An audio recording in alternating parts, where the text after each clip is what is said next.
I haven't heard anything about this up until about the last 24 hours, but according to some, Ryan Poles has called Brett Veach about Chris Jones. Okay. If I just, what's your initial take when you hear that the Bears have checked in to be like, okay, you guys aren't getting anything done, and now he's on social media saying, I'll wait till week 8. I think the Bears are feeling good about themselves. I think the Bears realize they don't have a dominant interior pass rusher yet. They don't have one from the inside. They don't have a dominant interior pass rusher. And they're inquiring minds want to know, because this has got to come with a new deal for him. It's got to. It's got to come with a new deal. And He's not coming here. Of course not. That's the problem right now. But they want to know what it's going to cost. Doesn't it? It has to start with the first-round pick, right, Yerk? Now they've got 2 of them. It has to. And you can say this is going to be which pick it's going to be. It's going to be the lesser of the 2. Oh, so you put that in the... You protect yourself by putting it in. It's the lesser of the 2. It's the worst of the 2. Right. I mean, we think we're going to be okay, and it's going to be our pick that you're going to get, and we'll get Carolina's pick. Like, if the Bears... I'm just thinking of, what that pick could potentially be. Like, with Chris Jones, if everything goes right and they get better offensively and Justin gets better and they have Chris Jones, you would expect the Bears to be better than a 6 or a 7-win team picking in the top 10. He'd also what I mean? He'd also make everybody around him. My problem is, how much do you have to give up? Well, it's got to be at least the first rounder, you would think. How much? Yeah. How much are you going to have to give up? Well, I remember what we did with Khalil Mack. But this is different. What was Kansas City also doesn't want to pay him. It's 2 firsts for Mack. It was 2. I was going to say it was 2 firsts firsts and probably you can't more. give up 2 first round. More collateral damage. Would you give up 2? No. Mack was only 28 or 27. I know, and Chris Jones is 29. I would not. I'm going to go on record and tell you this right now. I would not give up multiple first round picks. You would probably regret that move in hindsight if you're the Bears. I don't know. That's probably up for debate, but it ultimately didn't get to where they wanted it to. Of course it didn't. And I wouldn't even just put that on Khalil Mack, but I mean, it just we talked about it when it happened, what a steep price it was to pay. More often than not, the team receiving the 2 picks does better. Now, the Raiders kind of flubbed it because they're the Raiders, because Mike Mayock was running. Who'd they take? Ruggs? They took Ruggs at one. Josh Jacobs. No, I think Jacobs was in one, and I think it was Damon Arnett, wasn't it? Yeah, there was more than that, guys. It wasn't just 2 picks. There was a bunch. I'd have to go back and look. Ruggs might have been one of them, Yerk. You could be right. I'd have to go back and redo the. They drafted clearly. They had just a run of miss after miss. Oh, they for did. They did terribly. However long they were there. They did terribly. That's because Mike Mayock was making those picks. They did terribly. The Bears got lucky a little bit there. Any competent general manager probably doesn't flub that the way the Raiders flubbed it. They would have turned that into something special. It was a bad mix. It was no disrespect, and I know you like him, but it was Mayock and Gruden. I mean, that's not. The Bears kind of lucked out because normally the team getting the picks does better. I'm with you. I'm glad your reaction was the same, that I would draw the line at 2 first rounders. I'm sorry. And I know Chris Jones is pretty awesome, but I'm not doing it. They don't want to pay him. You have to redo the deal, and he's 29 years old, and he's great. I mean, he is a true difference maker on the inside. But I'm not doing it for 2 first-round picks. I don't want Ryan Poles to do what Ryan Pace was always willing to do. Is first-round picks? We don't need them. No, you do need them. Yeah. Could you talk me into one of the like Yurko said? You put the stipulation, the lesser of the 2, with the hopes that you are believing in yourself. You feel like you're a team that can maybe make the playoffs in the NFC. You can go out and win 9 or 10 games, and you're picking 20th.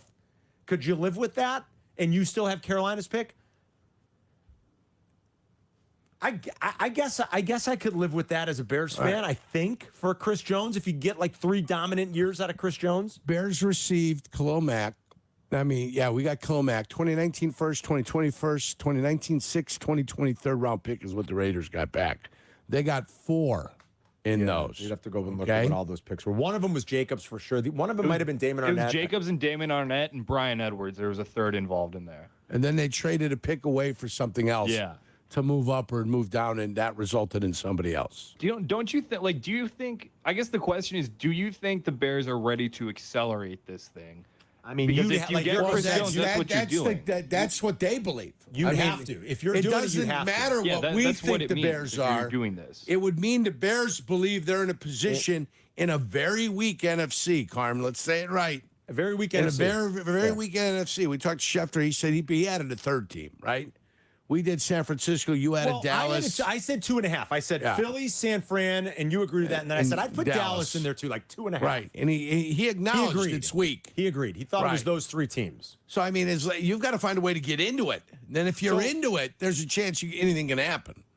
So, I mean, I think, that's the point, Charlie. And like Yurko said it right away. I said, what's your initial feeling? He said, that means the Bears are feeling good about themselves. Yeah. And they want to maximize Justin Fields when he's on this favorable deal, when he's inexpensive. And you believe you can compete in a somewhat wide open NFC. It also tells that's why you would do it. It also tells you that they're not worried enough about Fields to feel like they would need those picks to draft a quarterback. Well, remember, it's only one pick, guys. I know if you're going to trade up to get the number one position, you're going to need two picks to go up. Picks. You could still do it with one pick in the next year's pick. You could. That's true. Right. You could. If you had to. If you had to. If he flubs and you had to, you're right, Yerk. You could do that. You could still take. Right. As long as you had one next year, you'd be fine. And they have one. Right. So they're sort of protecting themselves there. And remember, right now, I have the feeling you're negotiating against yourself. Nobody else is in the market. So remember that. Remember that. You're negotiating against yourself. So don't let them pretend like there's something else out there. I thought it was very interesting in the last day or so to start reading some stuff, like I said, across the internet and from a few other places where some pretty connected people around the NFL are hearing that the Bears have indeed called Kansas City to inquire. Now, you've got the relationship, obviously. I don't know how much that matters or not in these situations, Yerk, but Poles and Veach are obviously very close. You've got that relationship. I don't know if it makes it easier or harder to get a deal done, but I thought it was interesting at the very least. It does give you some insight into what the Bears are feeling about maybe their ability to compete. If they're even calling, just to say, okay, give us a rough idea of what this is going to cost. And if Veach is saying 2 first-rounders, Poles might say no. My guess is he is at that point going to balk at that and say no. For a 29-year-old player that you're going to have to pay big time. We'll give you a second rounder. We got to pay him. You don't want to pay him. We got to pay him.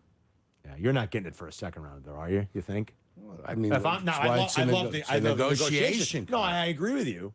I mean, what am I going to give him my best offer right away? Nope. Come on. Wouldn't that be great? It's a negotiation. Second rounder. I think I'd offer a third rounder to start just to see. At this point, he's not going to play with you till week 8. That's what he's threatening. Chris Jones is threatening to not play until week 8. I want to make him an offer again with you. I got a buddy, Jeff Lutz, sent me a ticket. He sends me tickets every year. Usually the teams that I played for, he sends a $50 win ticket to win the Super Bowl. This year, he sent me a very specific wager. Really? $56 for the Kansas City Chiefs to beat the Philadelphia Eagles in the Super Bowl. This is not awesome. by any amount. Awesome. $1,900 to win. Yeah, that's 56 to win $1,900, which still means it's like, what is that? How much to one?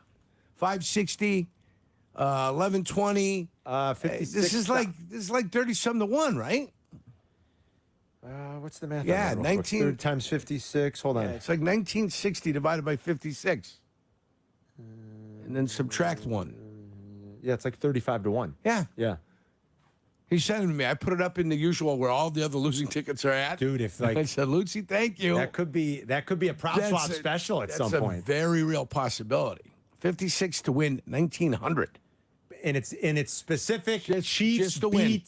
Chiefs beat Eagles. Philadelphia. We haven't last year's Super Bowl rematch. Yeah, last year's Super Bowl. We haven't had a repeat winner back to back since the Pats, right? Early 2000s, right? I believe you're right. Yeah. And for the Super Bowl, no back to backs, right? Yeah, I don't believe there's been back to back we're going on 20 years, right? Oh, I love it. What would you think if the Bears were kicking the tires on Chris Jones?